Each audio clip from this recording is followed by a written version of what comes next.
Assalamualaikum warahmatullahi wabarakatuh semuanya. Di video kali ini saya akan membahas mengenai teks proposal. Tapi sebelum itu ada pepatah yang mengatakan bahwasannya tak kenal maka tak sayang. Maka dari itu izinkan saya memperkenalkan diri. Nama saya Mafira Ramadhani dengan NIM 31931313026. Saya merupakan salah satu mahasiswi pendidikan geografi Stambuk 2019 pada Fakultas Ilmu Sosial Universitas Negeri Medan. Baik, selanjutnya kita mulai saja ya videonya mengenai teks proposal. Check it out!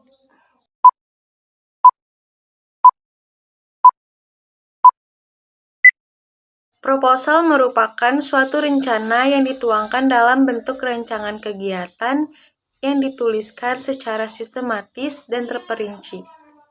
Proposal umumnya dijadikan pedoman kerja atau acuan dalam pelaksanaan kegiatan yang direncanakan, di mana suatu pihak memberikan proposal untuk menawarkan ide, gagasan, ataupun rencana kepada pihak lain agar mendapat dukungan, di mana dukungan tersebut berupa izin, persetujuan, sponsor dana, ataupun lainnya. Pada dunia pendidikan, proposal merupakan suatu rancangan desain penelitian yang akan dilakukan oleh seorang peneliti tentang suatu bahan penelitian. Di mana proposal penelitian di dunia pendidikan bagi seorang peneliti atau mahasiswa digunakan untuk membantu penelitian. Penelitiannya meliputi skripsi, tesis, ataupun disertasi. Penulisan proposal adalah salah satu langkah penggabungan dari berbagai perencanaan yang telah dibuat dalam tahap-tahap yang sudah dilakukan pada sebelumnya. Adapun salah satu tujuan dari teks proposal tersebut ialah untuk mendapatkan izin atau persetujuan dari suatu pihak mengenai rencana ataupun rancangan kegiatan yang akan dilakukan. Rancangan yang akan dilakukan tersebut seperti permohonan dana atau sponsorship melalui kerjasama dengan pihak lain. Proposal dibuat juga untuk dimengerti oleh pihak lain yang ingin dimintai izin ataupun persetujuan ataupun dana atau sponsorship yang sudah dirancang pada sebelumnya. Teks proposal juga tak lepas dari salah satu ciri-cirinya, yaitu yang pertama, teks proposal sebagai pemberitahuan pertama suatu kegiatan. Yang kedua, proposal dibuat untuk meringkas kegiatan yang akan dilakukan. Yang ketiga, proposal disusun dengan tujuan-tujuan yang biasanya tujuan tersebut disesuaikan dengan latar belakang sebuah acara yang akan dilaksanakan. Yang keempat, teks proposal berupa lembaran-lembaran pemberitahuan ataupun lembaran susunan kegiatan acara yang sudah dijilid dan akan diserahkan kepada sang penyelenggara acara. Namun, ada juga ciri paling utama mengenai teks proposal, yaitu adanya pihak yang mengajukan permohonan, baik permohonan dana ataupun izin persetujuan sebagai pihak pengusul. Pada umumnya, teks proposal juga memiliki fungsi, namun fungsi dari teks proposal tersebut dibagi berdasarkan bidang-bidang yang akan ditekuninya. Yang pertama itu pada bidang penelitian umum, di mana teks proposal berfungsi sebagai dasar untuk melakukan penelitian yang berhubungan terhadap sosial, budaya, agama, ekonomi, dan pada bidang lainnya. Lalu pada bidang usaha ataupun bisnis, teks proposal ini berfungsi sebagai sebuah gambaran dan proyeksi dalam mendirikan sebuah usaha yang akan dikerjakan. Lalu, teks proposal ini juga berfungsi untuk memberikan informasi secara mendetail tentang sesuatu kegiatan ketika kita melakukan pengajuan dana untuk pelaksanaan kegiatan, misalnya perayaan, seminar, pelatihan, dan lain-lain. Lalu pada suatu proyek, teks proposal ini juga berfungsi sebagai sebuah dasar untuk melakukan tender, baik dari lembaga pemerintahan ataupun swasta. Secara umum, jenis teks proposal ini terbagi menjadi 4. Yang pertama, proposal penelitian.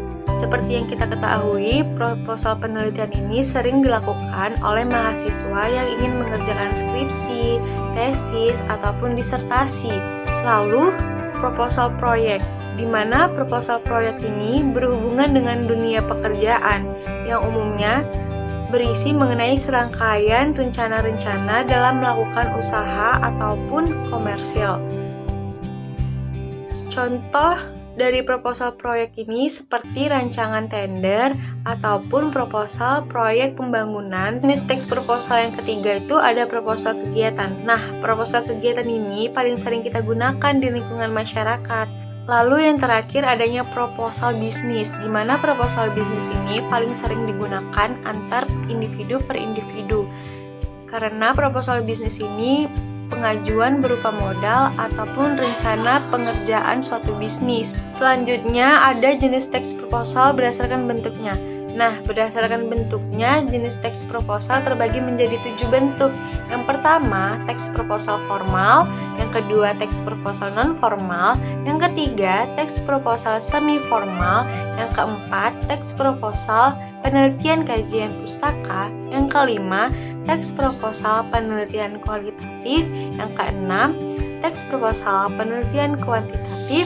Dan yang ketujuh, teks proposal penelitian pengembangan. Pada teks proposal formal, non-formal, dan semi-formal merupakan teks proposal yang isiannya sama. Namun yang membedakan hanya bagaimana situasi dan kondisi yang akan kita laksanakan ketika pengisian proposal dalam melakukan sebuah rancangan kegiatan. Pada teks proposal penelitian pengembangan merupakan kegiatan yang menghasilkan rancangan ataupun sebuah produk yang dapat dipakai untuk memecahkan masalah-masalah berupa permasalahan aktual.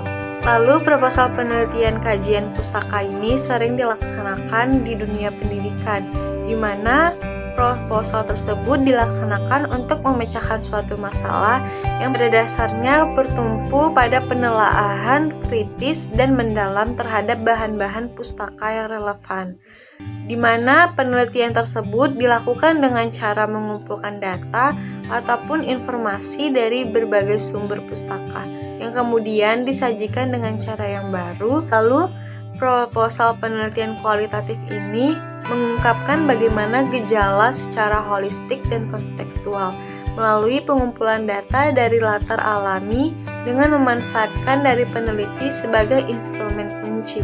Lalu pada proposal penelitian kuantitatif ini pada dasarnya penelitian tersebut menggunakan pendekatan deduktif-induktif. Struktur proposal ini terbagi menjadi 10 struktur. Yang pertama itu sampul. Tak lepas paling utama tuh pasti sampul. Yang kedua, latar belakang. Yang ketiga, nama kegiatan yang akan dilakukan. Yang keempat, tema yang akan dilaksanakan. Yang kelima, tujuan dari rencana kegiatan. Yang keenam, jenis kegiatan apa yang akan kita lakukan.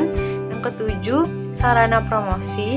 Yang ke-8, estimasi anggaran. Yang ke-9, penutup. Dan yang ke-10, susunan kepanitiaan dalam melakukan rancangan kegiatan.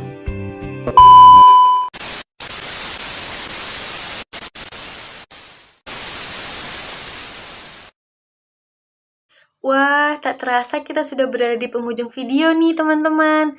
Selesai sudah video pembelajaran yang saya paparkan mengenai teks proposal. Semoga video ini dapat bermanfaat bagi kita semua ya teman-teman. Maka dari itu, saya pamit undur diri. Wabillahi taufiq wal hidayah. Wassalamualaikum warahmatullahi wabarakatuh. Sampai jumpa di video selanjutnya.